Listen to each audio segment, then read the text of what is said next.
Right. Well, thank you very much, Christian, for this introduction. And also, hi, everyone, from my side.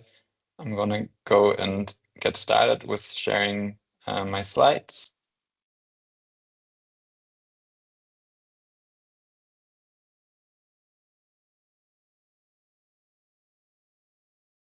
All right.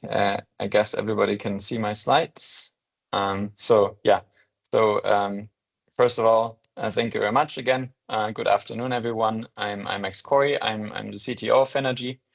I'm excited to be able to speak as part of the iBAT lecture series. In this talk, I would like to give you a brief presentation about what Phenogy does, who we are, why we do what we are doing, essentially our core belief. I want to focus on the message, which is that we believe that sodium-ion batteries are a key part of the future for stationary storage. But before we begin, actually, I want to reflect on kind of the current dynamics on the global electrification effort. And maybe some of you have been familiar with the study around some time back. There was a study that came out that looked at the energy use of search engine requests. And actually, maybe 2 years ago, a Google search was still only 0.3 watt hours per request. In the meantime, things have changed, but still this 0.3 watt hours per request, if you take a 10 watt LED lamp, then this would be around 2 to 3 minutes of light that is used as part of the or can be used with this type of energy. Meanwhile, of course, there are much more advanced search requests also on the Google side, but the study showed that the ChatGPT request takes about 2.9 watt hours per request, so around 10 times more energy than the Google search itself. And that would actually mean that a 10 watt light or a 10 watt lamp can shine for even 17 minutes. So that is essentially kind of a nice illustration. But what it actually tells you is this insane race that has been going on for making the best and the fastest AI models. And so just this year, the IEA has a report where they claim that around 945 terawatt hours is going to be used by data centers by 2030, which is more than double than today. And this global AI race is between the US and China right now. Europe is a little bit behind in that. And what's at stake? It's military superiority. So autonomous systems, cyber warfare, intelligence dominance, surveillance, disinformation, and economic advantage. So in regard to automation and productivity. And there's actually a quote by the former CEO of Google, Eric Schmidt, who says, "Whoever wins the AI race will control global innovation and economic power for decades." So energy is the key ingredient, let's say indirect ingredient in all of this, because energy cost is the key competitive factor when it comes to AI scalability and model training. And of course, we all know when it comes to energy cost, wind and solar are the cheapest energy forms. But of course, they're limited by intermittency. And so to solve intermittency, you end up at batteries. So in a nutshell, batteries are actually the critical enabler of low-cost, scalable AI infrastructure. And therefore, the battery technology itself is a strategic bottleneck in the global AI race, and also therefore race to reduce energy cost. So that's essentially the dynamics in which we operate. So the key bottleneck is batteries also when it comes to AI. So that's essentially what I wanted to start with. And now let me proceed to a company introduction. So who is Phenogy? What do we do? At Phenogy, our mission is to drive the electric transformation to success. So our vision is to do this sustainable. So not only provide sustainable solutions, but and also in the way we operate to do it in a sustainable fashion, because this is a marathon, this is not a short sprint, and only by doing that sustainably we can actually manage this race. And how do we do that? It's with a clear solution consisting of decentralized energy and with great engineering. So I just mentioned already the part or the concept of decentralization. We see this as a key ingredient into everything that we're doing. And we see that as a key factor also to solve various problems. So decentralization is essential not only for making resilient systems, but also generally for greater efficiency, for sustainability, and of course when it comes to raw materials, also to independence. And so decentralization is part of everything that we're doing, important from everything from sourcing to manufacturing to how we want to build our systems and how we want to deploy them. And that also, when it comes to systems, we generally try to work to make them modular, scalable, and ideally also to work autonomously. And that's of course something that's important for resilient grids, because in times of disruption, that's something that needs to be addressed. I just mentioned already supply chains and flexible products. That's something that is important as well. So maybe in a nutshell, decentralization is not just a trend, but rather also a guiding principle for us and our entire value chain. Is our fundamental belief that sodium-ion batteries or sodium-ion technology is a game changer for stationary storage. Why?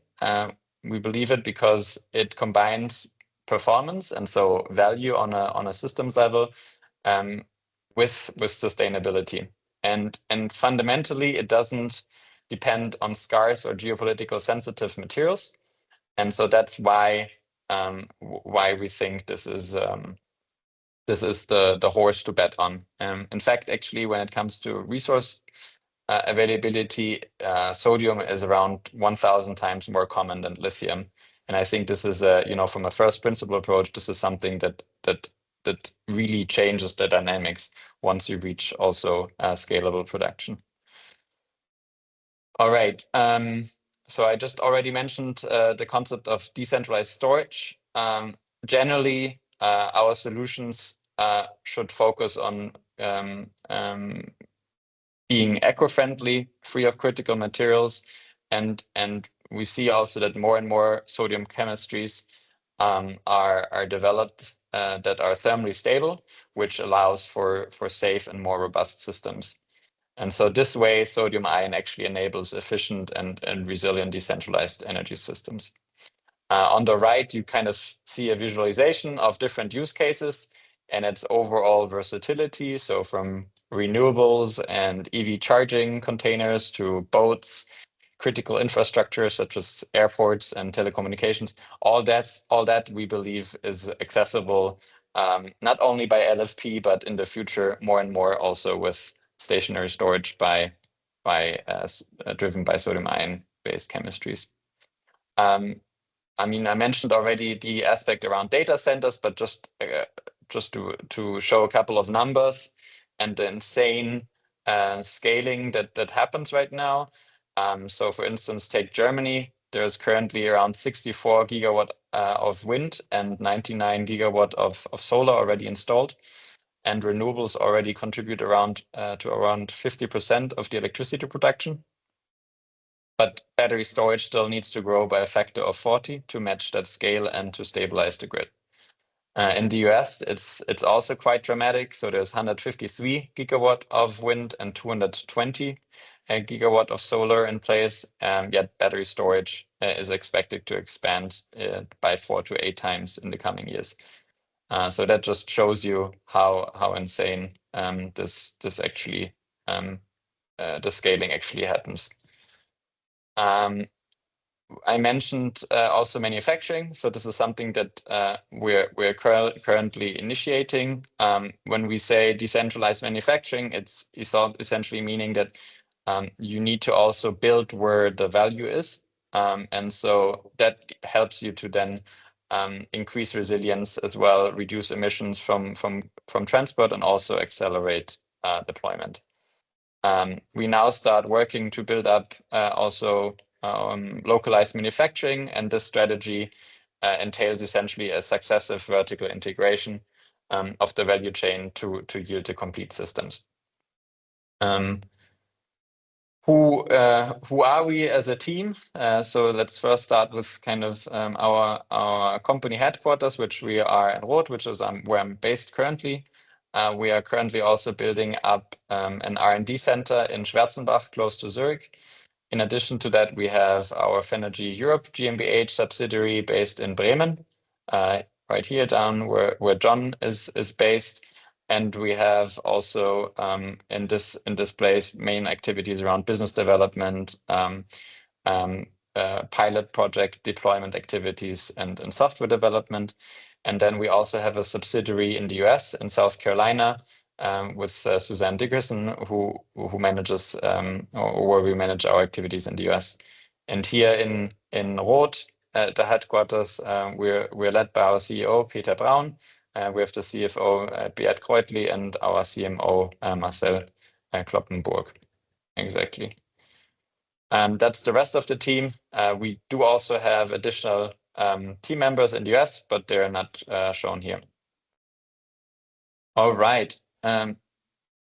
We have not only us in this endeavor, but also a large collaboration network. We strongly engage with Fraunhofer institutes. We overall collaborate with 7 institutes of the Fraunhofer Battery Alliance across both Germany and the US. And this partnership gives us access to world-class expertise, industry-oriented R&D for testing and validation, and also pilot scale manufacturing, all focused on advancing sodium-ion. And these collaborations provide a strong foundation for innovation, and to hopefully not bring the next generation storage systems to the market faster, but also smarter. And as an example of one collaboration, we engage with Fraunhofer in the US in a project with a local US airport where we study the demand profile of this airport and then provide a matching stationary storage solution to improve its overall resilience and energy optimization. We do have another important relationship with the University of South Carolina, where we have our US head or US office in Columbia in South Carolina. There are currently 2 main projects on the left. This is the Carolina Institute of Battery Innovation, which is currently being built up. It has roughly the same size as the FFB Münster production site, and this enables us to collaborate with various industrial partners on cell manufacturing and R&D. And on the right side, you can see a photo of the Phenogy team at the Grid Resiliency Lab at the University of South Carolina, with the group of Professor Adel Naziri, where we develop a novel inverter system. All right. So yeah, now after quickly introducing kind of the product, I want to dive into more on the technology side and why we believe actually sodium-ion shows or holds a lot of promise as a future-proof BESS technology. Maybe to start with, I think is a good way is to kind of define this future-proof aspect, because lately it's been talked about a lot. And so similar to decentralization, it's essentially a way of describing a product or a system and designing it such that it ensures that it remains relevant also in the future, even if the conditions change. And so these changes can be changes in technology, changes in regulation, changes in market needs, or some environmental pressures. But all of that means that you need to design a system accordingly. And we believe that decentralization, which I mentioned in the beginning, can be seen as a kind of like a structural precondition that allows you to then have more flexibility and have faster response on such changing conditions. And the future proof then can be the result of such a decentralized system. And some people also use the term anti-fragile, which is maybe very similar, is that you actually make a system such that it can prevail also under stress and potentially even make it better.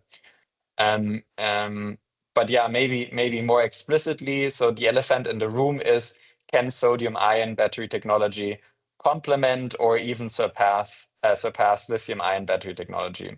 And so at Phenogy, we believe it can.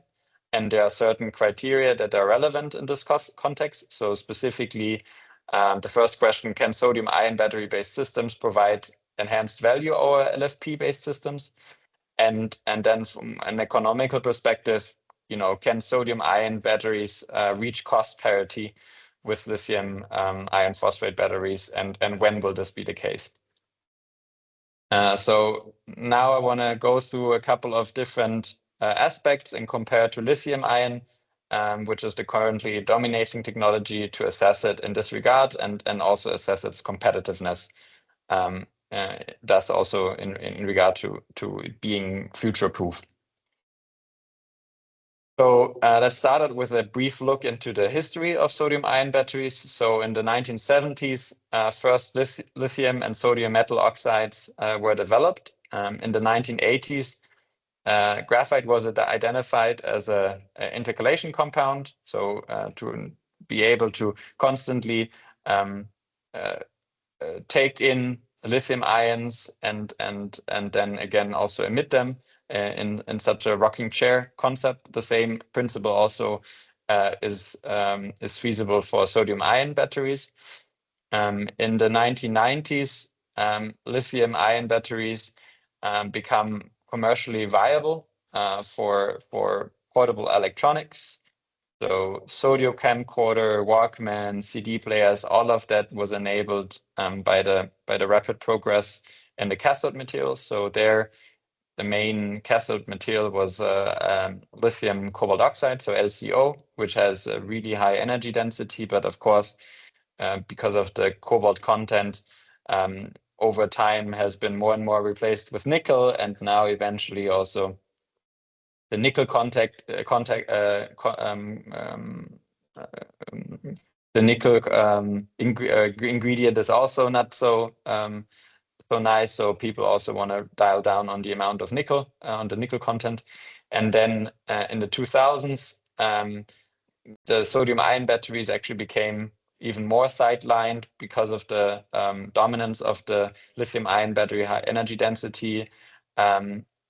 But at the same time, also hard carbon was proposed for sodium ion batteries. And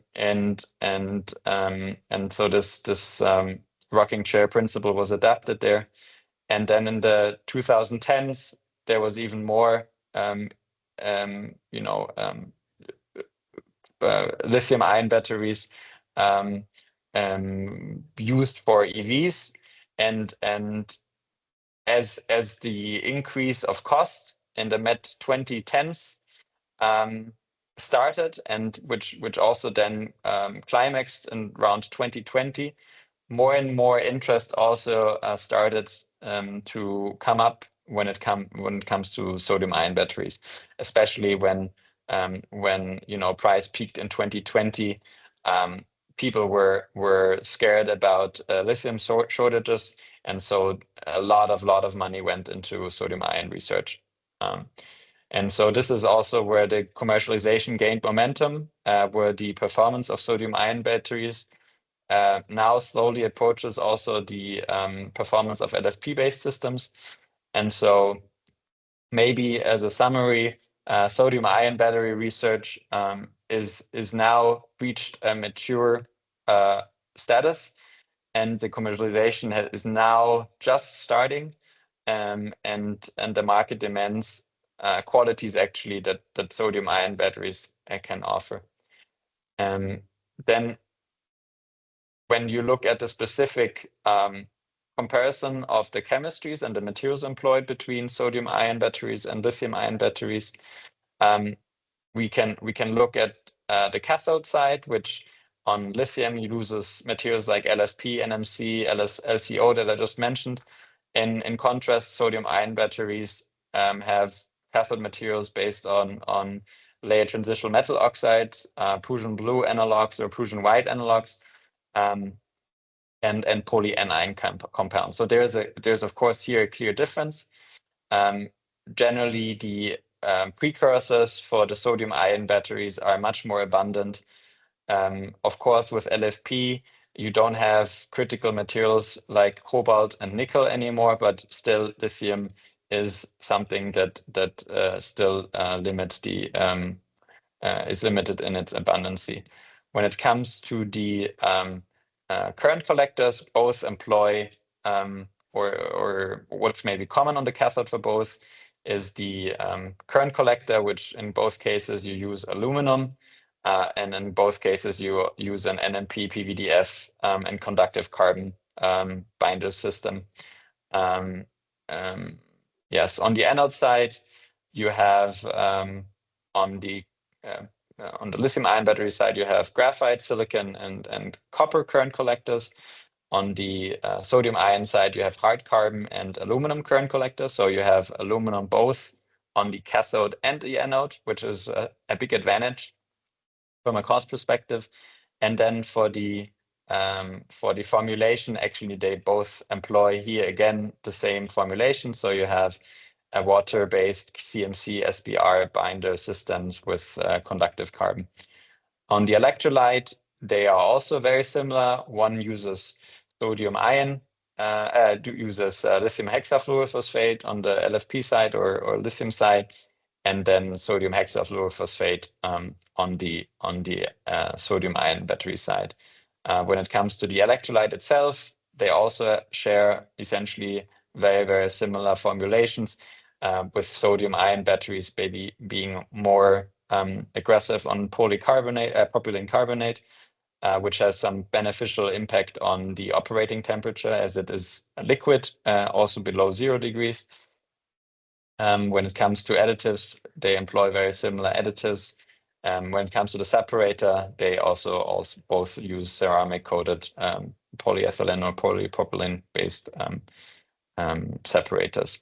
So again, to summarize, there's a huge overlap when it comes to the materials that are being employed, but more importantly, the same processes that are used for lithium-ion batteries can also be used for sodium-ion batteries. So slurry formulation and the equipment, the machines for it, which is even more important. So that means that when you want to produce sodium-ion batteries on a large scale, you can essentially use the existing lithium-ion battery manufacturing plants. Then, just like there is various cathode chemistries on lithium-ion batteries, the same applies also for sodium-ion batteries.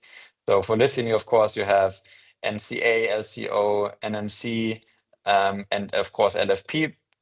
So depending on where you look, you have energy-dense chemistries that are maybe a little bit less safe, and then you have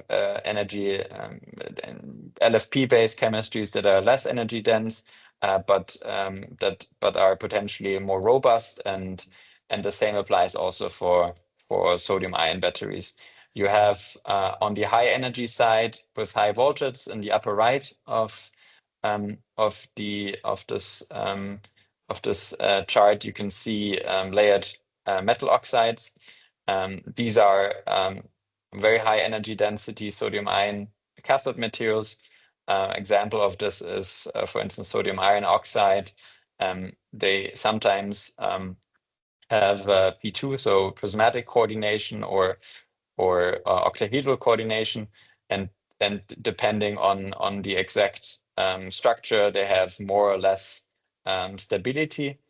Generally, the drawback of the high energy density is similar to high energy density chemistries on the lithium side, is that there is thermal stability is less pronounced than for less energy dense chemistries. Then you have in the middle Prussian blue, and maybe, which is not shown here, Prussian white, which has a slightly higher energy, which are very abundant materials. These are excellent for high power and long life. Companies like Natron Energy use that to advertise, cycle lives of 50,000 cycles. This is where really power-heavy applications are required, and long life is important, and the energy and density itself is not so important. And then you have polyanion compounds, which is maybe a good mix. They are characterized by very good cycle life, good stability, no toxicity, and a good example there is, for instance, NFPP type chemistry, which allow for very high operating temperatures and thermal stability. So yeah, in conclusion, there's not just one, but multiple type of cathode chemistries, and so this increases significantly the likelihood of a matching a chemistry for a specific problem. They all have their advantages and disadvantages, just like lithium ion chemistries have it. And if you want to go for safety and costs, you can go into this direction here with Prussian blue, Prussian white, and polyanion compounds. And if you want to go for higher energy densities, higher performance, these are typically good catered by layered metal oxide chemistries. This is an overall overview of the value proposition of sodium-ion batteries. If you recall from earlier, the main question that was asked is, can sodium-ion battery-based systems provide enhanced value over LFP? And so the first thing is, already now there are energy densities that are very close to LFP, as we just seen with transition metal oxide chemistries. So this already exists, but of course this is at the very beginning, so we can anticipate even higher energy densities going forward. When we look at the second aspect of fast charging capability, already today there are Prussian blue chemistries that offer high power. There is also polyanion chemistries that can offer 10C already, which is one of the reasons why also on the discharge side, sodium-ion chemistries are very interesting solutions for UPS systems, where a lot of discharge is required in a short amount of time. And then when it comes to this low temperature charge and operational temperature, this is also something that I mentioned, which is unlocked also by propylene carbonate, which is a very low viscosity electrolyte, which for some chemistries also already today allows for charging at minus 20 degrees Celsius, which is something that is typically not feasible with LFP or other lithium-ion chemistries. There's already today enhanced safety, sometimes outperforming LFP. And when it comes to this fifth point, which is something that I mentioned already, the widely available abundancy of the raw materials, which is something that is for lithium not necessarily the case. It's highly concentrated there. And then when it comes to cycle life, I mentioned already the example of Natron or other Prussian blue or Prussian white analogs, which have super high cycle life. And so in essence, sodium-ion batteries are right now already at the beginning of the commercialization phase, showing in various aspects value over LFP or over lithium-ion battery systems, and they still have a long way to go. Then one can look at supply chain and sustainability, which is maybe a little bit complex because for sodium-ion batteries, we're just at the beginning. Of course, this is nothing that is as mature as on the lithium side. What I want to show you here are two graphs that look at the trade flow for the EV value chain. It's not the stationary storage, but it's essentially directly comparable also to the stationary storage.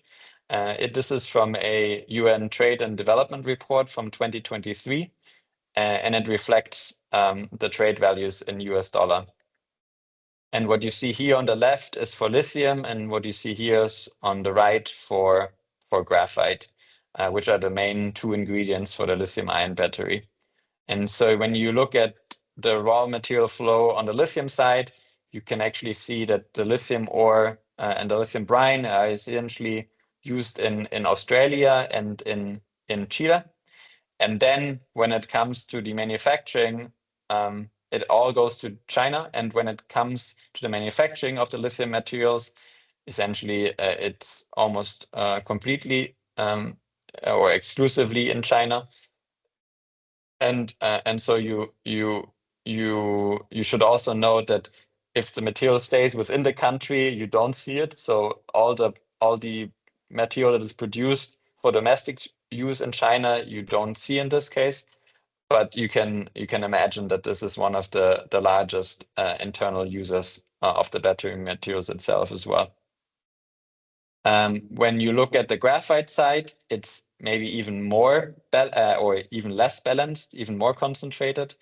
You started with synthetic and natural graphite, which to a large extent is already also produced in China and then processed. When you look at the materials for the batteries to be so synthetic graphite for EVs and natural graphite, spheronized graphite for EVs, that's the supply chain is essentially all dominated by China, and the processing and the manufacturing happens almost exclusively here. There is of course, the really big issue with this is that in case of a supply chain disruption, this can lead to a very devastating impact on the overall electrification effort, because it's a non-balanced supply chain. And of course, this can have also an impact on the example that I gave you in the beginning, which is the race to AI. So this is something that can be shaped by essentially withholding certain raw materials, which is already the case today with some of the rare earth materials. Then for the sodium ion side, this is a race that is not over yet, but also here, of course, China is making large moves to try to implement the supply chains for their own use. On the raw material side for sodium ion, you have the sodium, which is a very globally abundant resource. There's essentially two sources. One is synthetic, and the other one is a natural source. And on the synthetic, this is something that can be produced from salt brine and ammonia and limestone. This is also mainly dominated by China.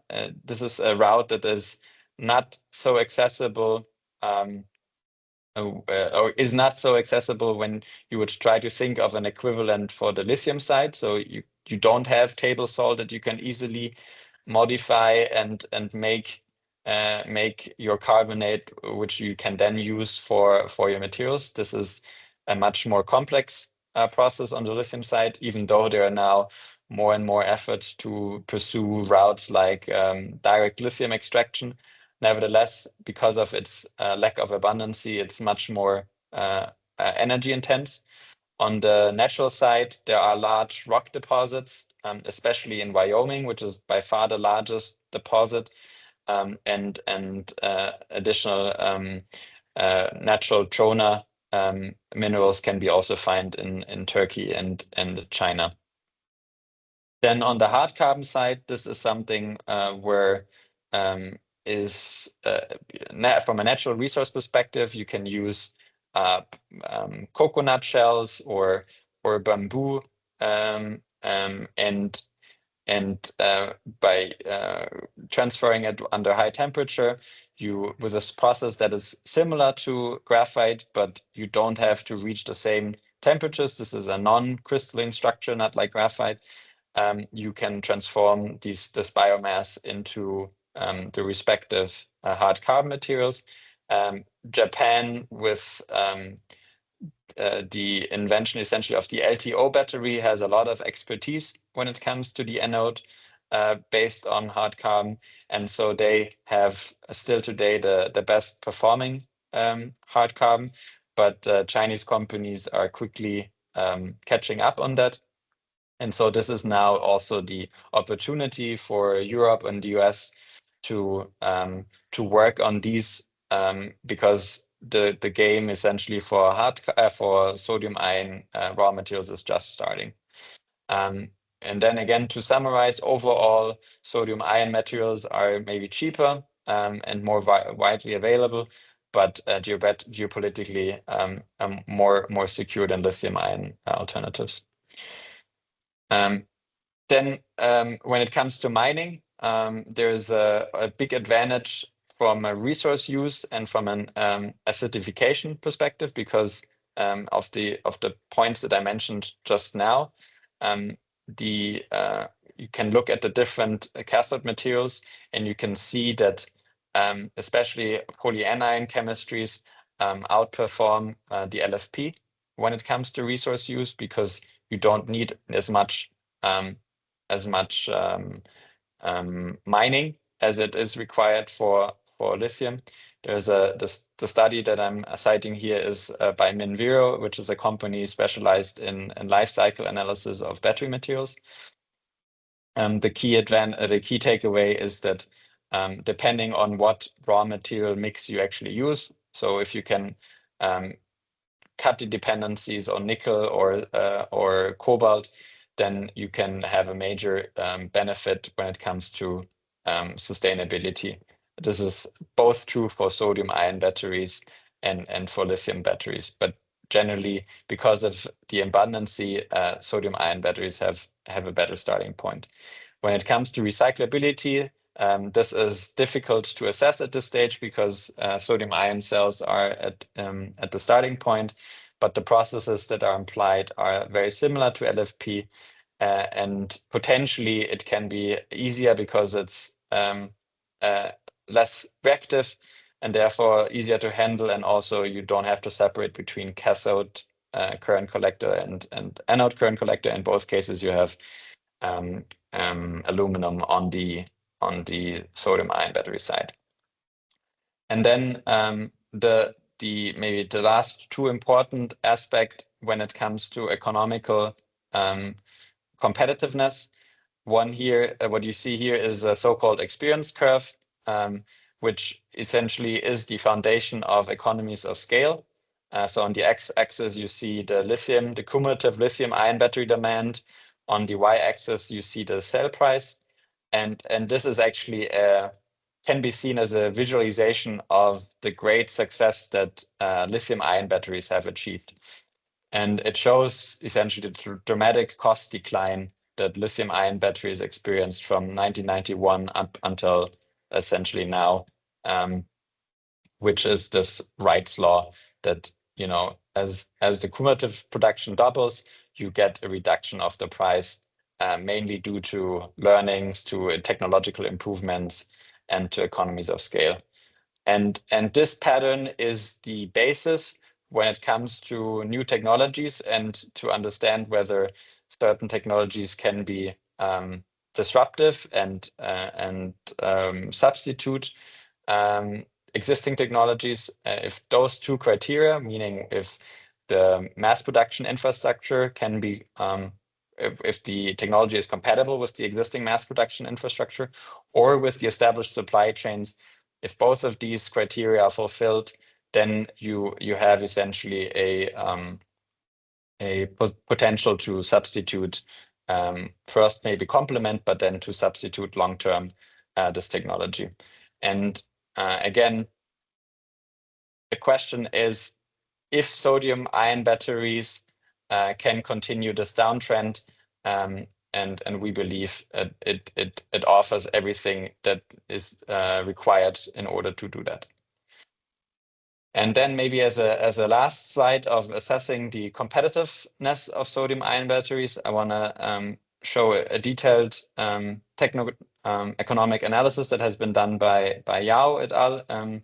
In the beginning of the year, and it's a little bit crowded, but it's quite let's say informative.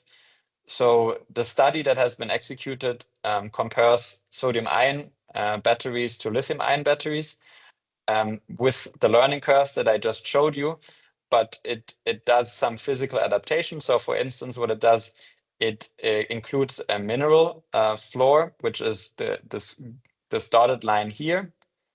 So maybe overall you have two different scenarios, A on the top, which is no supply chain issues, no graphite supply chain shock, and the bottom one, which entails a graphite supply chain shock.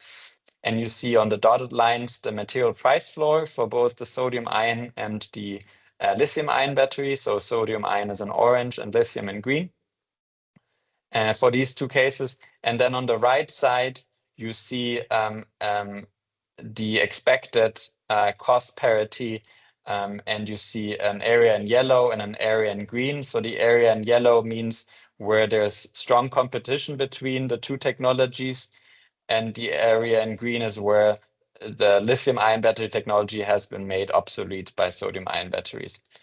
And the way the study was carried out is that they have done quite sophisticated models and looked at overall, I think, 6,000 scenarios, integrating not only the mineral price expectations, but also technological roadmaps, and therefore extrapolate certain scenario. And the two different scenarios, what you can see here is that in the case of a supply shock, you do actually get a very nice hump here, which ultimately triggers a much faster adaptation of sodium-ion batteries. And in the case of no supply shock, even there you get within 2035 price parity on the sodium-ion side. And the interesting part here, though, is when we talk about price parity, we are already in a quite mature market. And so it means that already before, it doesn't exclude that you have already value provided on a system basis. So showing that you can have safer systems compared to LFP or longer performing systems. So that is an important note. So it doesn't mean that only because you have price parity in the year of 2035, or here in this case of 2032, you cannot already provide value before. That's how we see it, and also how the study assesses it. And maybe the last summary or last conclusion from the slide is that this chart actually, or the sophisticated models shows not the question if sodium-ion batteries will start to substitute lithium-ion batteries, but it actually shows that this happens on a large scale at price parities here of 2032 and 35, and that it accelerates, of course, when there are issues around the supply chain. And so then this is essentially the last slide where I want to summarize. And then there's also a second part that just one minute I want to show you after that, which is on the product that we launch. And so in summary here, to wrap things up, so sodium-ion batteries are a drop-in compatible technology with lithium-ion batteries. The sodium-ion batteries is cheap and abundant and widely available, and so it can offer the opportunity for regionalized manufacturing. The base material is lower cost with a lower material floor. From a sustainability perspective, it does show enhanced performance when it comes to resource use and also to acidification impact. The technology is still young, so there's huge potential also for rapid learning and innovation. And there is an inherent safety aspect that is associated with sodium-ion batteries that can allow for future cost reduction. So yeah, we believe that it's an extremely promising and strategically complementary technology, and we believe that it can offer significant benefits for stationary storage and beyond. And especially when it comes to geopolitical escalations, that this is going to be accelerated, this transition. And yeah, with this, I'd like to end. With Christian, I discussed that we stop maybe the recording at this stage because I want to show you a quick product introduction, because we have our press release